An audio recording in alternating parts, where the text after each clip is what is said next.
Imagine a man from the early 1900s believed to defy impossibilities. This is not just any man. This is Smith Wigglesworth, a British plumber turned preacher whose legacy still baffles historians.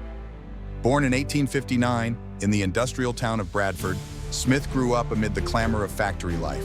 Despite his humble beginnings, he possessed a fervent belief in the power of divine healing. Before his transformation, Smith was an ordinary plumber, working long hours to make ends meet.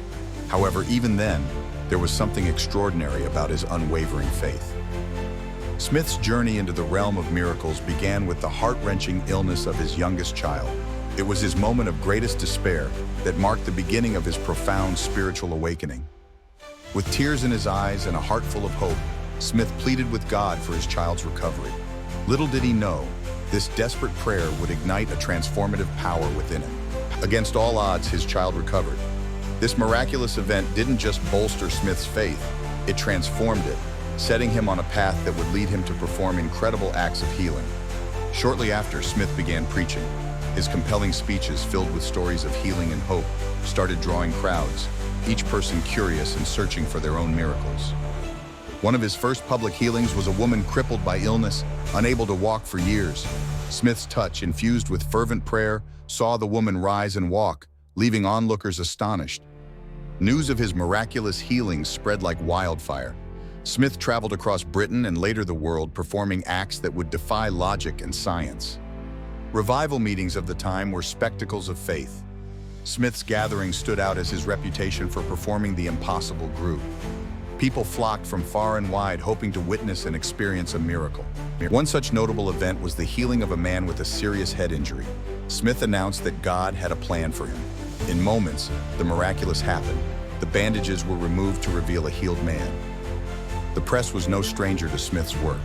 He became a subject of both wonder and skepticism, with headlines dubbing him the Miracle Man of Bradford, a title that stirred controversy as much as it did faith. Smith's healing methods were deeply rooted in his unwavering belief in the Bible. His interpretations were often literal and unapologetically bold, claiming that faith alone held the key to physical healing. Many of Smith's healings were instantaneous and astonishing. Followers spoke of feeling an inexplicable surge of energy coursing through their bodies, bringing vitality back into their lives. Doctors and scientists observed these phenomena with skepticism, often dismissing them as psychosomatic. Yet numerous documented cases pointed to inexplicable recoveries that left the medical community baffled. Perhaps the most extraordinary claim was his power over death itself.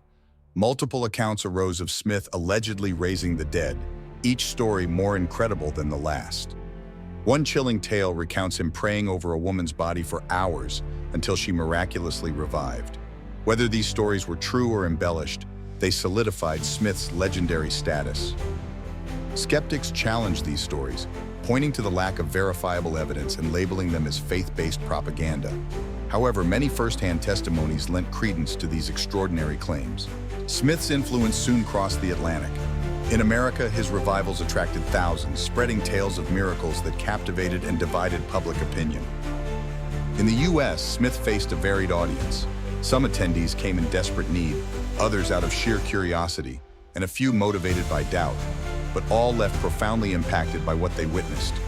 Technological advances of the time, like radio and print, amplified testimonies of Smith's healings, reaching homes far and wide. These broadcasts invariably spread hope and debate. Unlike traditional preachers, Smith's methods were unorthodox and often forceful. Critics argued his aggressive approach was more harmful than helpful, sparking heated discussions in religious circles. Religious authorities were divided. Some saw him as a demagogue, while others believed Smith was a prophet, heralding a new era of miraculous faith. Yet, miraculous stories never ceased. Couples who were infertile for years claimed that after a prayer from Smith, they became parents. It was these personal testimonials that bolstered his credibility. Despite the controversies, Smith's steadfast faith never wavered. He believed his ability to heal was not a personal power, but a divine gift bestowed upon those who truly believed. Smith continued his mission well into his later years, proclaiming that faith would outlast him and carry forward the message of divine healing.